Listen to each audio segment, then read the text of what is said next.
pero también del abogado, de los abogados que patrocinaban a los familiares de las víctimas. Entonces acá ha habido, si me permite la palabra, un manoseo del expediente por una y otra parte. Pero al final, cuando se tiene que hacer una evaluación, no se tiene elementos para sustentar una acusación. Eso es lo que estamos sosteniendo. No estamos negando la posibilidad de que hayan ocurrido los hechos, y no podría negarlo porque en el desarrollo del cargo de fiscal superior he visto muchos otros procesos en los que se ha determinado que ha habido actos violatorios de derechos humanos, como ejecuciones extrajudiciales, desapariciones forzadas, en algunos casos tortura, pero no se ha podido determinar quiénes son los autores. Correcto, pero vamos centrándonos a ese tema, doctor.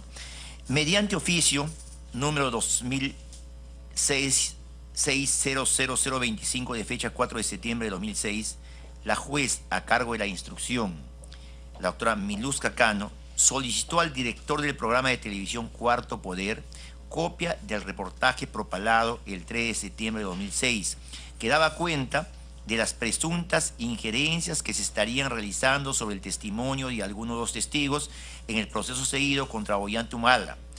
Dicho video fue remitido 3 días después y la jueza dispuso su visualización y transcripción. Si la magistrada a cargo de la instrucción solicitó información sobre la presunta compra de testigos en el proceso que tenía a su cargo, ¿no se justificaba valorar en el juicio oral las retractaciones de los testigos y la de Jorge Ávila Rivera? Yo no recuerdo, señor presidente, que en el expediente haya un acta de transcripción de los videos.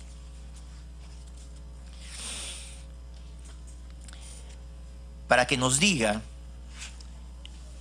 cuando valoró las declaraciones de los testigos de cargo y descargo, ¿usted tuvo en cuenta los criterios fijados en el acuerdo plenario número 2/2005, CJ 116, de fecha 30 de septiembre de 2005?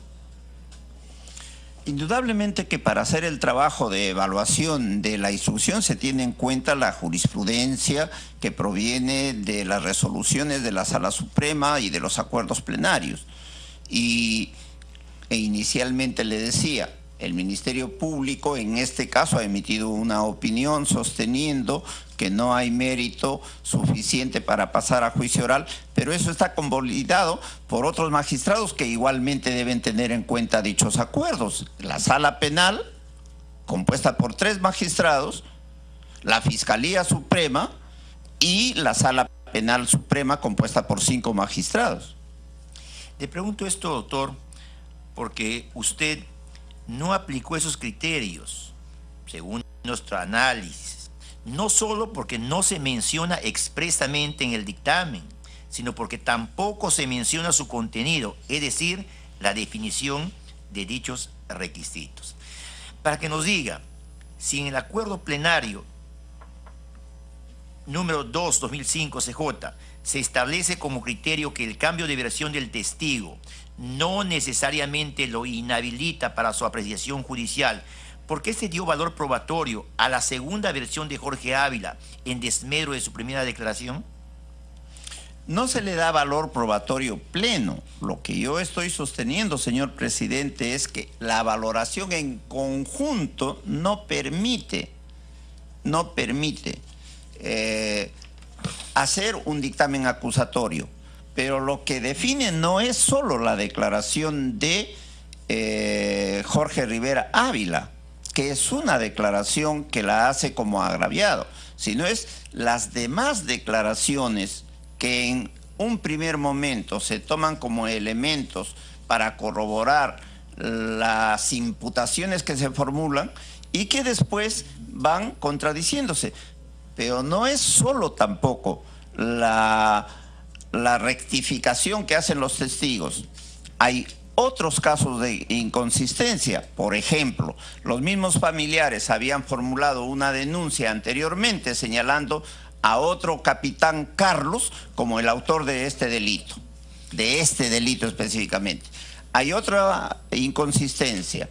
Se sostiene que a la señora que es hermana de los agraviados le pasó la voz un señor conocido con el seudónimo de Saladito, y él presenta una declaración jurada y dice: yo no los conozco, y así por el estilo. Sobre Saladito vamos a ir en 2 preguntas más adelante. En la página 13 del dictamen fiscal, de no haber mérito para pasar a juicio oral, se menciona que hay elementos probatorios que no permiten vincular al imputado como partícipe en los hechos investigados, como la declaración de José Carlos Toro Gálvez, capitán de ingeniería conocido con el seudónimo de Casas, asignado como jefe de personal del batallón contrasubversivo 313 de marzo a agosto de 1992, quien señaló que Ollanta Humala fue jefe de la base militar de Madre Mía entre los meses de agosto a noviembre de 92. Eso dice su dictamen.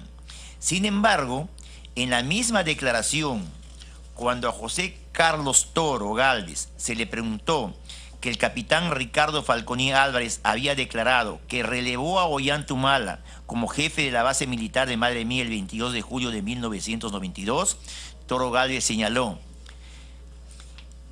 tácitamente, expresamente, que puede ser porque ellos son los que han estado ahí, puedo haberme equivocado, eso declara. Al respecto le preguntamos: ¿por qué citaron una declaración como concluyente en relación a las fechas en que Ollanta Humala fue jefe de la base militar de Madre Mía, cuando el mismo testigo, como vimos, en la declaración relativizó su respuesta?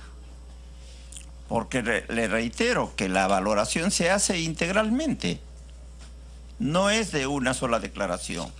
Hay otras declaraciones que sostienen que no está determinado con precisión que el procesado haya estado en la base en las fechas en que ocurrieron los hechos, pero no se niega de que el procesado ha sido jefe de esa base contrasubversiva. Pero vamos sumando ya varias pruebas de testigos que han estado justamente en la base contrasubversiva Madre Mía, que dicen que en esa fecha ha estado el capitán Carlos.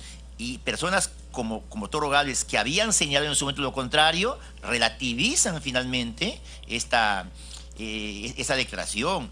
Entonces, estamos ya en la disyuntiva de valorar más a unas declaraciones en desmedro de otras. En esas circunstancias estamos. En la página 17, numeral 4 de su dictamen, de no haber mérito para pasar a juicio oral, se afirma que Teresa Ávila Rivera señaló que su hijo, Jorge Luis Montañez Ávila, fue a su centro de trabajo y le contó que un poblador de la zona, apodado Saladito, había visto que en horas de la madrugada un grupo de soldados trasladaban a 3 personas, entre ellos una mujer, y que al poco rato se escuchó disparos de armas de fuego. Sin embargo, Abraham Paredes Quitería, alias Saladito, mediante una declaración jurada simple,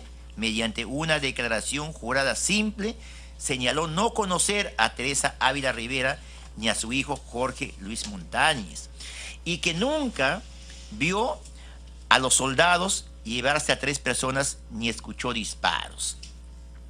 Al respecto, si Teresa Ávila Rivera ni su hijo Jorge Luis Montañez jamás mencionaron la identidad de la persona señalada como Saladito, ¿por qué se dio valor probatorio a la declaración jurada simple de Abraham Paredes Quitería, presentado por el abogado Ollanta Humala, si no se encontraba probada la identidad de la persona conocida como Saladito?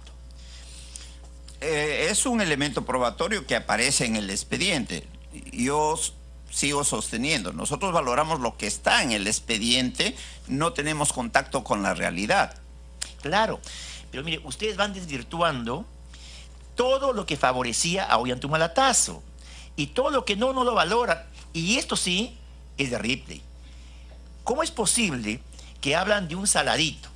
No sabe quién es Saladito, y luego traen una declaración jurada simple diciendo el señor fulano de tal es Saladito, y le dan valor a eso?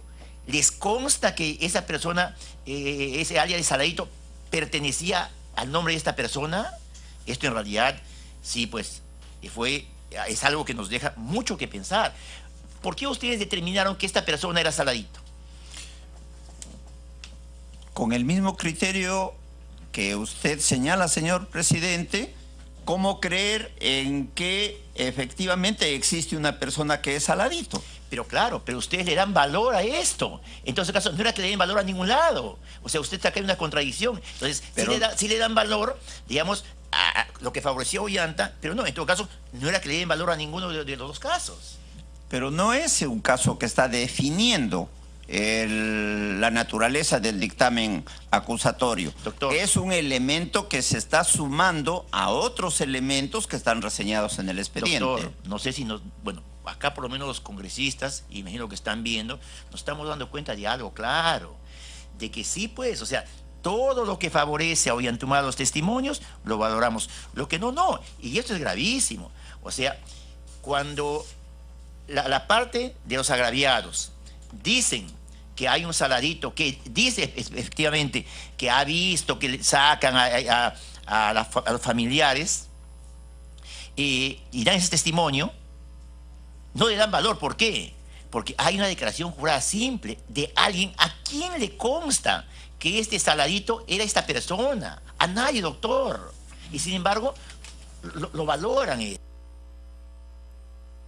Se está evidenciando que el señor fiscal habría valorado todo lo que favorecía al señor Ollantumala y dejado de lado todo lo que los indicaba. Más parecía o podríamos decir, habría parecido como el abogado del imputado, cuando el fiscal es el titular de la acción penal, es el que acusa, es el que tiene el monopolio. No hay otra autoridad en todo el sistema de justicia que vaya, pues, formular esta acusación valorando estos hechos. Pero yo quisiera solamente acotar, señor presidente, a lo que usted acaba de decir.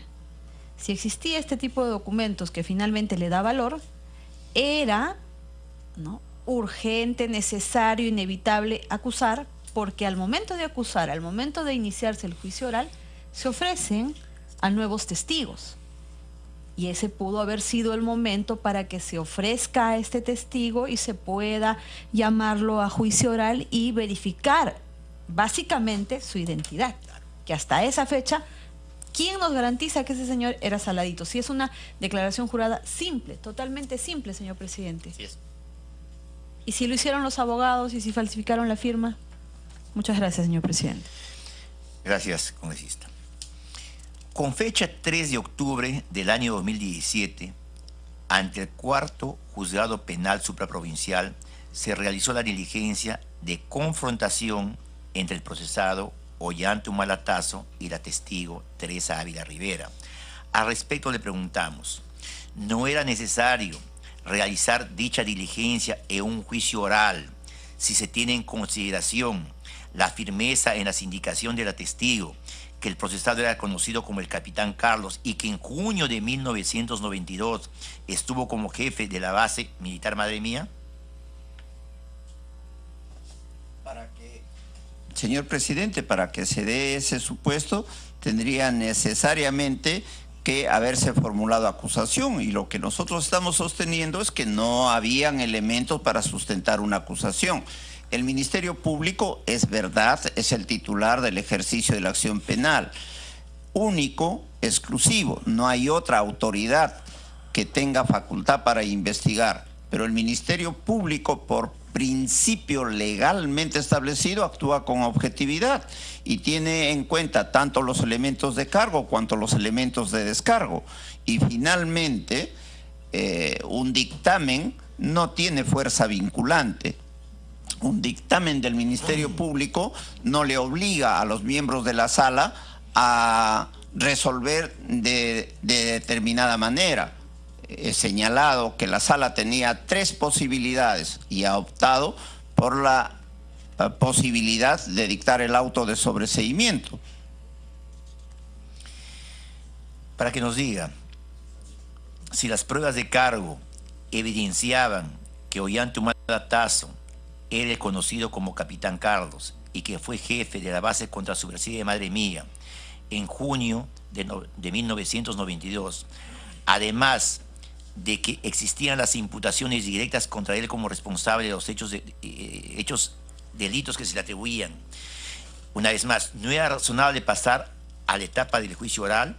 Acá permítame hacer una tingencia, doctor.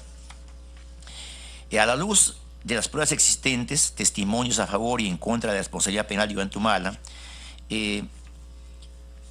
usted como fiscal señaló en su dictamen como pruebas de cargo las declaraciones del testigo identificado con código CRH20, Nemre Flores Ayapi, y los familiares directos de los agraviados, hijos y hermanas.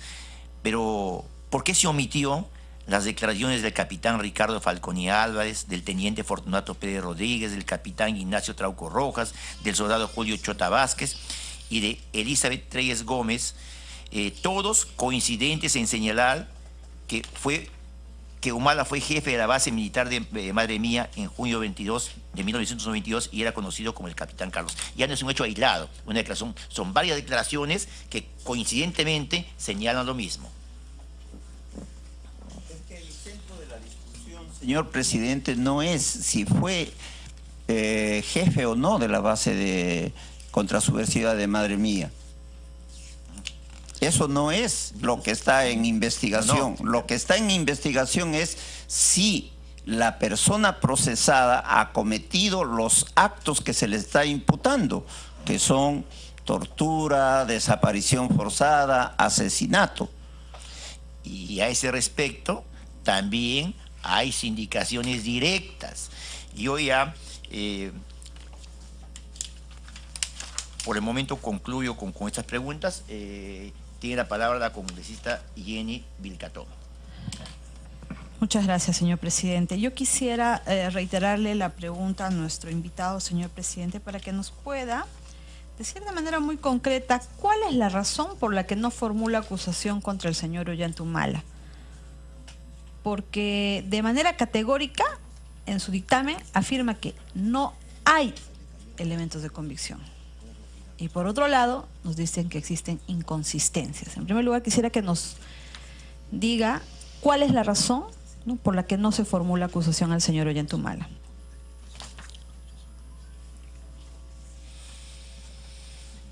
Sí, adelante puede responder el señor Víctor Manuel Cubas. En el ejercicio del cargo de fiscal superior, yo considero que un fiscal solo puede formular acusación, y no es una simple opinión, eso está respaldado por las disposiciones legales, solo cuando tiene elementos probatorios que permitan sustentar una acusación. Esto es un primer aspecto, pero además que esa acusación pueda conducir a una condena. No es desconocido de que los jueces solamente van a condenar en el caso que logren un conocimiento en grado de certeza respecto a la comisión de un hecho delictivo y a la participación del procesado en el mismo. Y es un principio universal que la duda va a favorecer al reo. De tal manera que una forma de actuar del Ministerio Público tiene que estar en consonancia con eso. El acervo documentario que había, la cantidad de elementos probatorios no permiten sustentar una acusación, por las razones que ya he mencionado y que sería reiterativo, ¿no? Congresista Vilcatoma. Señor presidente, yo quisiera que solicitarles, exhorte a nuestro invitado que nos conteste lo que le estamos preguntando. Que nos diga cuál es la razón por la que no acusó al señor Ollantumala. Nos ha sostenido dos argumentos: que no hay elementos de convicción, sostuvo, y por otro lado nos dice que hay inconsistencias. Nos precise concretamente cuál es la razón por la que no acusó en este caso, que no nos conteste otras cosas, ¿no?, que nos diga en este caso concreto por qué no acusó. Doctor Víctor Cubas, vamos a hacer también mía esa petición de la congresista Jenny Vilcatoma. Por favor, vamos tratando de responder en forma puntual las preguntas que se hacen. Tiene usted uso de la palabra. Señor presidente, las razones por las que no se formula acusación están reseñadas detalladamente en el dictamen que el Ministerio Público emite y que es el dictamen al que usted se ha referido, dictamen número 17 del 2009, en el expediente número 05 del 2007. Yo me remito al contenido del dictamen. Con Isabel Catona. Señor presidente, dejo constancia que el señor no nos está respondiendo. Porque de lo que acaba de exponer ante sus preguntas, señor presidente, él nos dice, por un lado, no hay elementos de convicción. Y por otro lado nos dice inconsistencias. Y cuando usted le ha desarrollado, pues, de manera objetiva, declaración por declaración, que por un lado proporcionaban certeza, ni siquiera duda, señor presidente, de que el señor Ollantumala, ¿no?, era la persona del capitán Carlos, por un lado. Dos, de que él estuvo como capitán en Madre Mía. Tercero, que estuvo en la fecha. Entonces, en las respuestas que le ha dado nuestro invitado, señor presidente, dice, ¿no?, cuando llegamos a demostrarle con los documentos de que hay declaraciones que dicen que sí estuvo en la fecha de los hechos, dice, no, eso no era lo único, no era la discusión. Cuando hay declaraciones que se indican directamente que la persona del señor Ollantumala sería la persona del capitán Carlos, no, eso tampoco fue todo. Y al final nos dice, ese no es el punto de discusión. El punto de discusión era saber si habían o no elementos de convicción que prueben la comisión de estos delitos denunciados, graves delitos, desaparición, tortura, asesinato. Y el funcionario del Ministerio Público, responsable, único, porque tiene el monopolio de formular acusación, ¿no?, en este caso le ha dado mayor relevancia, ¿no?, a aquellos elementos que más bien intentaban, ¿no?, desacreditar que la persona del señor Ollantumala podría haber sido el capitán Carlos, de que estuvo en Madre Mía como capitán en la fecha de los hechos. Entonces yo por eso reitero, señor presidente, porque una cosa es decir no hay elementos, no existen, porque no estamos hablando, señor presidente, y hay que dejarlo claro, porque también ahora los ciudadanos se encontrarán desconcertados al ver que el fiscal, el titular de la acción penal, el único que puede acusar, ahora dice, no, yo solo hice eso, no es vinculante. Entonces, ¿en quién va a creer la ciudadanía? Decir, no hay elementos, no existe ningún elemento que me pueda permitir acusar, ¿no?, y por otro lado hay inconsistencias. Porque lo que estamos viendo claramente, señor presidente, es que sí hay una serie de declaraciones, ¿no?, y que en el caso del señor Jorge Ávila, ¿no?, se tomó en cuenta que existe un desistimiento en base a una declaración jurada. Se está tomando en cuenta, se ha señalado aquí también, que no se fundamentó, ¿no?, en base a los argumentos del acuerdo plenario 02-2005. Sin embargo, tuvo, ¿no?, un valor fundamental para que se tenga o se confeccione, se fabrique el argumento de que había un desistimiento y que por lo tanto se sobreseía. En ese caso, en este punto concretamente, señor presidente, yo quiero a través suyo preguntarle a nuestro invitado, ¿cuál es la razón por la que termina sobreseyendo todo el proceso, sobreseyendo en el extremo del caso de la señora Natividad y del señor Benigno Zulca, si cuando el señor Jorge Ávila presenta su desistimiento, solo se refiere a los hechos, ¿no?, que ocurrieron en torno a su persona? Tengamos en cuenta que desde el secuestro fue en lugares diferentes. Los lugares donde estuvieron, donde fueron torturados fueron diferentes. Y si el señor Jorge Ávila se desistía en decir la persona del capitán Carlos no es el señor Ollantumala, ¿no?, esa declaración jurada, desistiéndose, solamente se refería a su persona. ¿Cuál es la razón por la que termina usando este desistimiento para sobreseer en el extremo de la señora Natividad y del señor Jorge Ávila, señor presidente? Para que nos responda, doctor Víctor Cubas. Señor presidente, en el proceso penal no hay desistimiento, ni en ninguna parte del dictamen se está diciendo que, dado que el señor Jorge Ávila se ha desistido, se cierra el proceso. El señor Jorge Ávila interpuso una denuncia que dio lugar a una investigación, dio una declaración indagatoria proporcionando unos datos. Posteriormente da una declaración, presenta una declaración jurada diciendo que eso no es cierto. Hay testigos que en principio se presentan corroborando las imputaciones y después dicen eso no es cierto, etcétera, etcétera.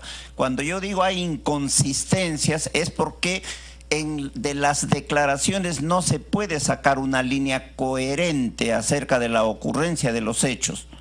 Pero no en ningún momento hemos dicho que el desistimiento del señor fulano de tal es el que dé lugar a la no acusación. Las razones por las cuales estamos formulando un dictamen no acusatorio están detalladas ampliamente en el dictamen. Y yo no he sobreseído la causa. La causa lo sobresee el Poder Judicial. El sobreseimiento se da única y exclusivamente por una resolución de un órgano jurisdiccional. Entonces, a quienes habría que preguntarles por qué le dan crédito al dictamen no acusatorio es a los señores miembros de la Sala Penal Nacional que han intervenido resolviendo este proceso. Sí, también en su momento, cuando sean citados, se les va a preguntar a ellos lo que corresponde. Me pareció que usted está poniendo en duda la ocurrencia de los hechos como el asesinato de Benigno Zulca, de Natividad Ávila. No, señor presidente, nada más falso. No, entonces ha sido un malentendido mío. Sí, señor presidente, entonces, y para ratificarle, en el dictamen está reseñado que en opinión de la Fiscalía esos hechos son verosímiles. Ok, doctor, y a eso ahí iba. Entonces, si los delitos sí está acreditado que ocurrieron, ¿correcto?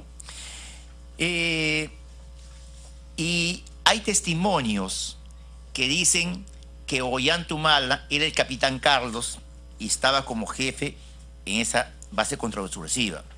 Y también los mismos señalan que en esa fecha, en junio del 92, cuando ocurrieron los hechos, estaba presente Ollanta Humala-Tazo. Sin embargo, usted nos dice que no está acreditado que Ollantumala haya sido el responsable de esos hechos, ¿no es cierto? Entonces yo pregunto, ¿entonces los soldados salieron por su cuenta a asesinar terroristas? O sea, ¿salieron por su cuenta a secuestrar y llevarlos y luego resultaron asesinados? Doctor, hay testimonios, como digo, que dicen que Ollantumala es el capitán Carlos y que estuvo ahí.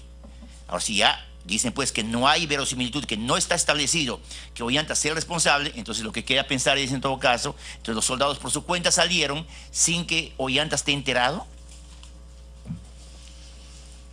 Señor presidente, en la investigación de hechos como este y en general en la investigación del delito hay dos aspectos. El primero es determinar si ha ocurrido un hecho delictuoso. Y eso en el ámbito de derechos humanos no es difícil. Se ha podido reconstruir conceptualmente hechos de desaparición forzada o de ejecuciones extrajudiciales, porque al fin y al cabo los muertos estaban ahí enterrados en fosas clandestinas y se ha podido determinar a través de las pericias antropológicos forenses, inclusive cómo habrían sido ejecutados. Eso no es difícil, eso se hace y se ha hecho. Lo difícil es determinar la participación de un procesado en la comisión de hechos delictuosos. Y en esta área de derechos humanos, eso es el tema fundamental.